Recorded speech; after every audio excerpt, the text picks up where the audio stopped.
यो पंखा एकदम क्यार क्यार क्यार क्यार गरेर कराउने पंखा थियो। यसमा चाहिँ अब हामी ब्यारिङ फिट गर्दैछौँ। ब्यारिङ पंखामा भनेको 6201 6202 लाग्छ। यो चाहिँ 6202 अनि यो भयो तपाईलाई 6201। दुईटै ब्यारिङ फेरेपछि यसको आवाज एकदम साइलेन्ट हुन्छ, सुत्दाखेरि एकदम आनन्द आउने। ब्यारिङ नयाँ ब्यारिङमा ग्रिज भनेको अलिकति हो कि जस्तो मात्रै हालेको हुन्छ कम्पनीबाट।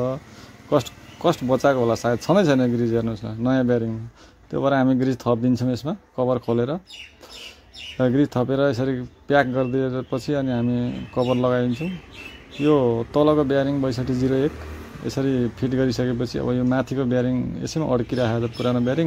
यो पुरानो ब्यारिङलाई ठ्याक्क यसरी निकालेर ठोकेर निकालिदिने हो र यसको ठाउँमा नयाँ ब्यारिङ हालेर यसरी पंखा फिट गरिदिने हो। फिट भइसकेपछि यसमा 250 को क्यापेसिटर लगाएर नयाँ कोइल फेरेको यसको। यसरी हामी फनाना घुमाएर फ्यान तयार गर्यौँ।